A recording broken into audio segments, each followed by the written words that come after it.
Recently, I put this router table into the wing of my table saw. I didn't really have space for the stand that it came in, and I thought this would be a great space-saving measure. And I'm very excited about it, but I also am kind of terrified to use this because look how much flex the fence that came with this table saw has now that it's got all this weight on one end. We really need to build something underneath to support it. It would kind of suck to have that just be a pair of legs because there's a lot of open space down here that would be great to build out a little cabinet that could hold not just stuff for my router table, but also stuff for the table saw on one face.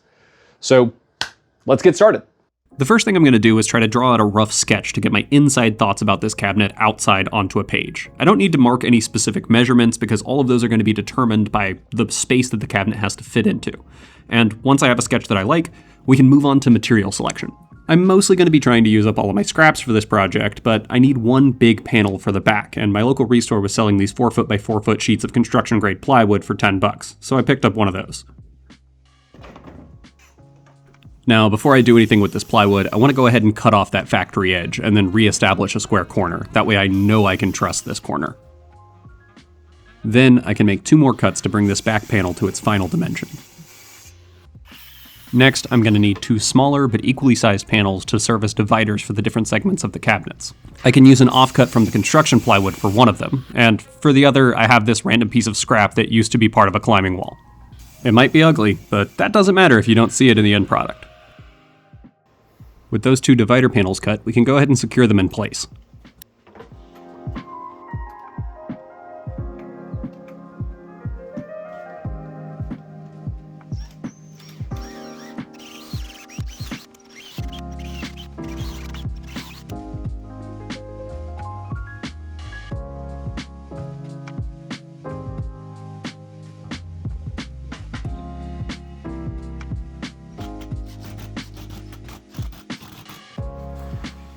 For the cabinet I'm imagining here, I have pretty limited material. I actually have a lot more plywood than I'm letting on, but I really want to save my good plywood for a better project. I'm kind of running low on the specific dimensions of material that I need. I need something that is 17 inches wide and 20.5 inches long. And this has the 20.5 inch dimension, but it is like 16 inches wide, so I can't use this panel for what I need. What I really need is one panel in the middle here and one panel on the side here. Then I'll need one panel right here, but I have plenty of plywood to be the panel right here. So as I was looking around, I realized that I actually have this old sheet of particle board that there's no reason not to use.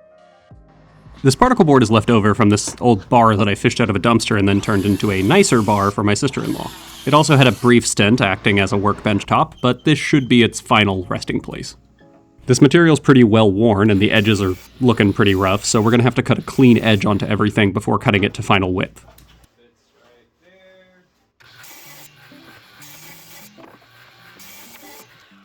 And now I just need to make one more cut to bring these to final size.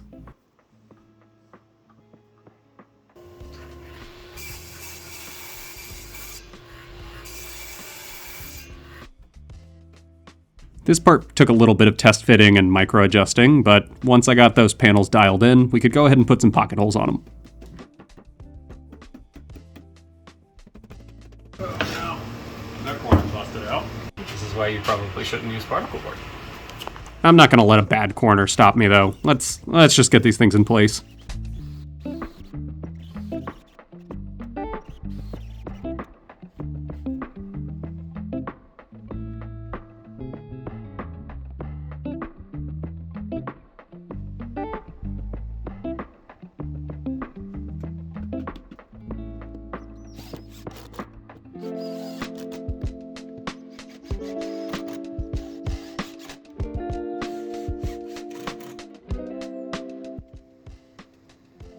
The last thing I'm going to do is add 2 braces to the front that are about the same height as that back panel.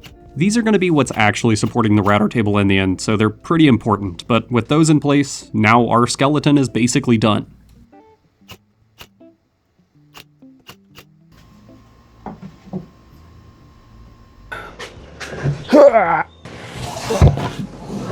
So now we have most of the cabinet assembled. but I don't really have a way to move it around and get it in place. I really don't want to attach, like permanently attach it in place in case I need to move around the table saw and re-level it. So I'd really just like it to kind of sit under the router table and press it up lightly. So here's my plan. I have 3 components. First off, I have these old pallet runners that I'm going to turn into kind of a toe kick to go on the bottom. Then I have some casters that I can screw directly into the bottom inside of this so that I'll be able to move it around and then just cut this toe kick to be slightly shorter than these casters are. And then lastly, I have these leg levelers that I can screw onto the outside and then level the entire cabinet once I get it in place. All right, here's where I cut my fingers off. There's kind of a joy I get from building shop furniture like this. It's a great excuse to try to use up all the scraps that have just been taking up space in my shop for years at this point. It's nowhere near as stressful as trying to build like nice high-end furniture. You don't have to be nearly as meticulous. Corners don't need to be perfectly square, they just need to be close enough. And you can always just drive construction screws straight into your material like I'm doing here. No need to pre-drill.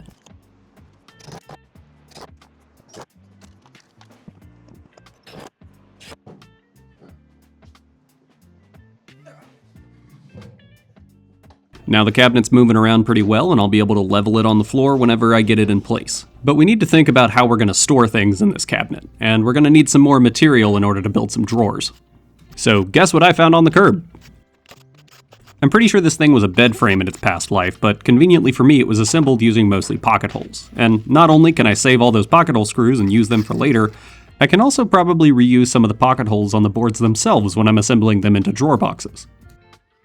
If you've ever used this rigid R4512's built-in saw blade storage, you would know how much of a kind of a hassle it is to have to move that little knob off and balance all of your blades around. So what we're doing right here is I'm actually building a blade storage into this cabinet. Basically, this panel is going to act to separate one of the cabinet areas, and then I'm gonna have these drawer slides on it with another panel that'll pull out and allow me to store my saw blades there rather than having to dig around and unscrew things to get access to them. Here, I can save time by just ripping down one of those long boards that already had a bunch of pocket holes on it and use that to assemble this drawer. Always gotta clear that little glue plug that seems to form every single time I look away. Shouldn't need too much glue on this. Screws are gonna do a lot of the work. Anyone that tells you that pocket hole screws don't add to the structure or the integrity, it's the glue that does all the work, is wrong. Pocket holes are stronger than glue alone. They're not that much stronger, but they are stronger than glue alone. The top and bottom sides of this drawer don't need to be nearly as secure as the front does, so I'm just gonna glue and brad nail those in place. There we go. And it fits in place perfectly. I've also been referring to this as if it was a normal drawer, but it's kind of like a vertical drawer, so it might be a little confusing, but you'll get it in a minute. I used this random scrap as a spacer for my drawer slides, and once I got them leveled off and square, I screwed them into the cabinet. Next, I measured the gap to the top left by my drawer. 7/30 seconds. I got some shims that were close enough to half the size of that gap, and then I shimmed up the drawer so that I could install it in place.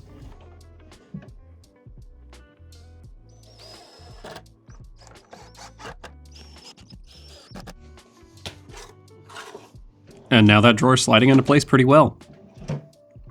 It's really fun to play with too. Now I can use those same plywood scraps as before to act as spacers for the divider. On one half of the divider, we're just going to put in some more traditional style drawers.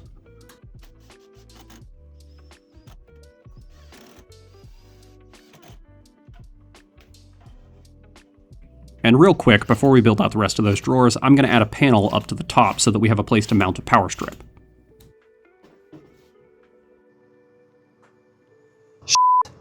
I forgot to leave a hole for the cord.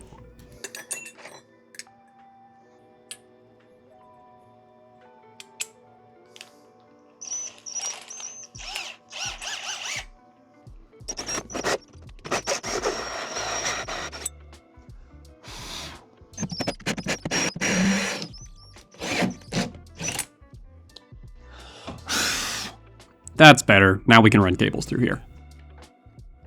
And the next step is to build out all the drawers.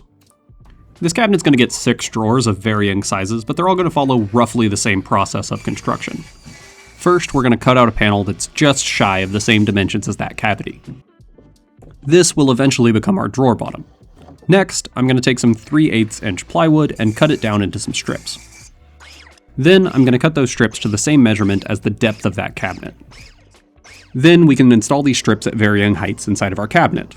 I'm using a piece of scrap here as a way to keep the heights consistent on both sides.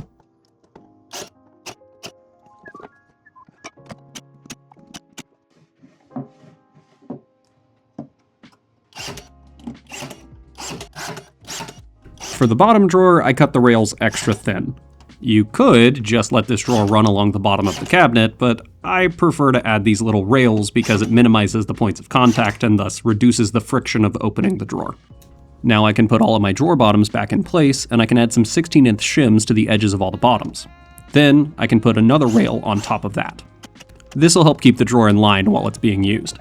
This process was easy enough on the front of the cabinet, but I ran into a bit of a problem on the side. Where I installed that supporting strip earlier, it left this awkward gap between the supporting strip and the edge of the cabinet. And I didn't really have a clever solution to this, so I just filled the gap with a bunch of scrap plywood.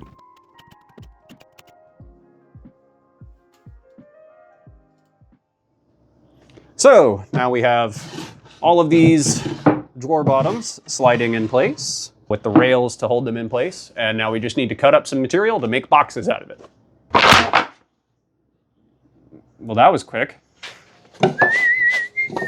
For this next part, we're gonna do something a little quick and dirty. Right now I have my combination square set to 2 inches, and I'm just gonna take this, which is the panel from one of those drawers, and I'm going to mark it at 2 inches, because that is how much we want to leave on the back end, so that when you pull the drawer, you can pull the drawer all the way out without it actually falling out of the system.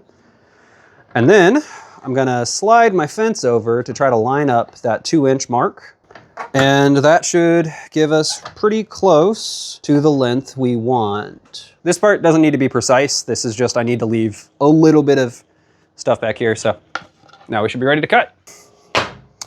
Well, it seems like the one time I set up this crosscut like you're supposed to with this little stop block, so you're not just running the crosscut along the fence the whole time, is the one time I also forgot to hit record. Isn't that just dandy? Remember to hit record this time.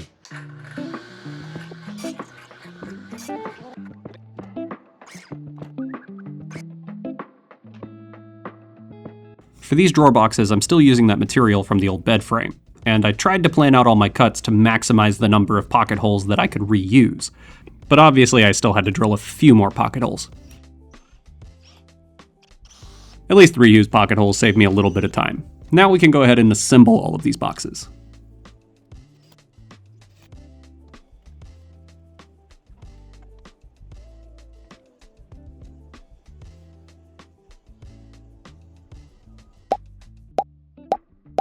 There's lots of different methods you could use to space out and attach these boxes to the drawer bottoms, but here's what I'm doing. I slide the box into place and then shim it out from the rail so that when I remove those shims it won't be rubbing against the rail as it comes in. Then I can pull the box out ever so slightly and brad nail just the front piece of it. Now I can carefully remove the whole drawer, flip it over, and brad nail the other sides. I also like to use this long combination square to try to make sure I can line up all my brad nails and I don't accidentally poke anything through. Hey, I didn't miss any. Look at that. Now, this is just shop furniture and it doesn't need to look nice, but that doesn't mean I shouldn't try. I'm going to go ahead and remove all of those drawers. Then I can give the exterior of the cabinet a light sanding and spray paint it black.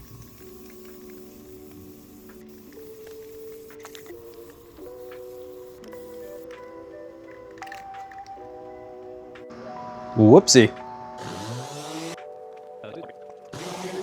And one more last-minute addition, I bought this little switch for my router table that needs a place to be mounted, so let's add a panel right about here. And this time I'm not going to forget to leave a hole to run wires.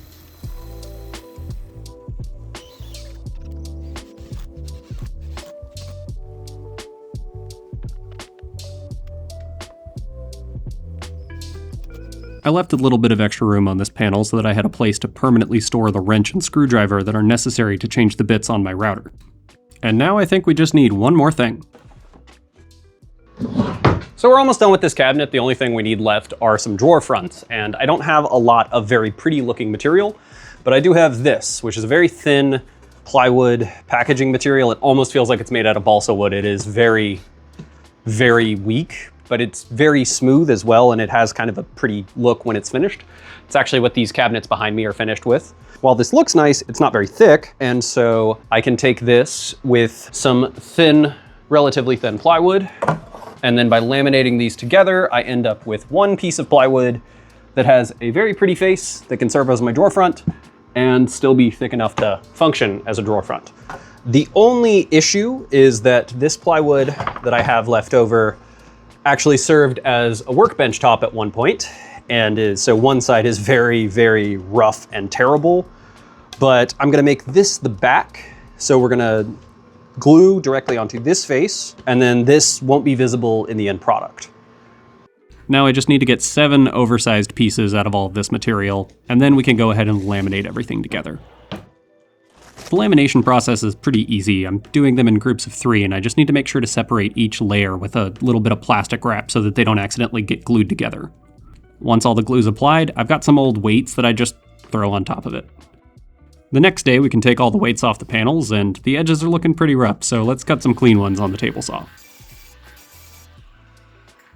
Then we can measure out widths for our drawer fronts.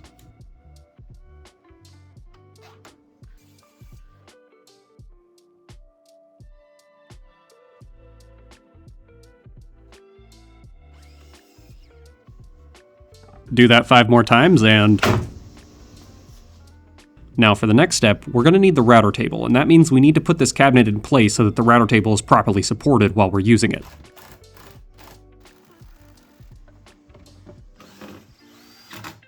I can also go ahead and put all these tools onto this power strip. And while I was trying to plug in my table saw, I realized that the cord wasn't long enough to go around the back like I wanted to. So I just tucked it into this little T-track here. If this is going to make my table saw explode, leave a comment about it. Now I'm going to grab this roundover bit, and we can go ahead and load that into the router. I think I can take a moment here to talk about that power strip I bought. I prefer to make sure that there's absolutely no way that power could go to my tools when I'm changing blades or bits, and so I bought a power strip that has individual breakers for each plug. This way I can change my router bits and table saw blades and know that those things are basically unplugged. With that roundover cut onto all these drawer fronts, the only thing left is to get some drawer pulls, and I think I know where I can grab them.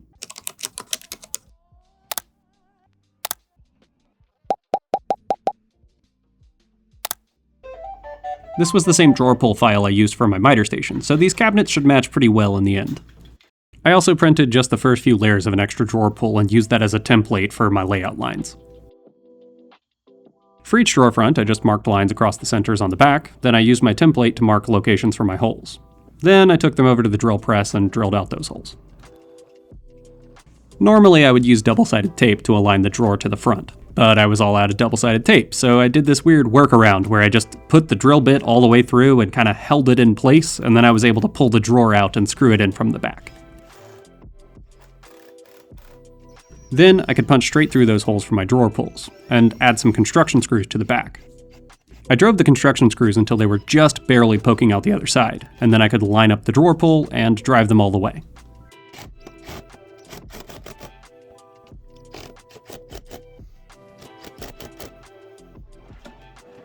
Then just repeat that process 6 more times.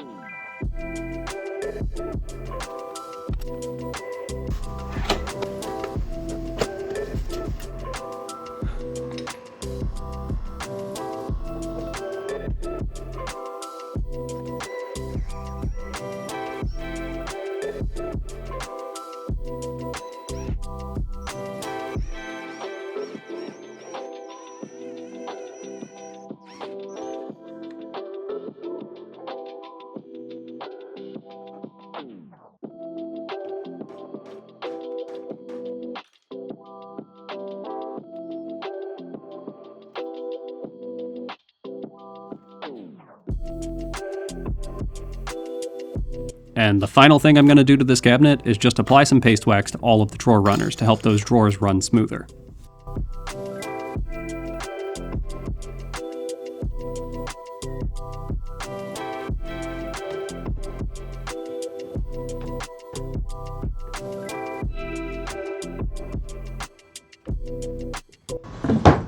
And just like that, we're done. You know, all things considered, I think this thing turned out pretty well. Just because it's made of garbage doesn't mean that it should look like garbage, and I think this thing actually looks pretty nice in its place now. I think it matches my other cabinets well, and I've got a lot of extra storage out of it that I don't really have a purpose for right now. In fact, there are actually a bunch of drawers on my other cabinets that I don't really have a purpose for. I seem to be in a unique position. I have a lot more storage than I have things to store, but I'm sure future Q will be very happy that current Q thought ahead and built storage that I don't necessarily need right now. I'm really happy with how the saw blade storage turned out. I'm excited to be able to not have to crawl under the table saw to access that. And I really like this spot for my wrench and screwdriver so that I have all my router bit changing stuff right next to the router table itself. Remember to like the video and subscribe to the channel if you want to. Also, this video is technically a part 2. If you want to check out the first part where I install the router table into the wing of this table saw, you can click on the screen somewhere about here. And other than that, we'll see you next time.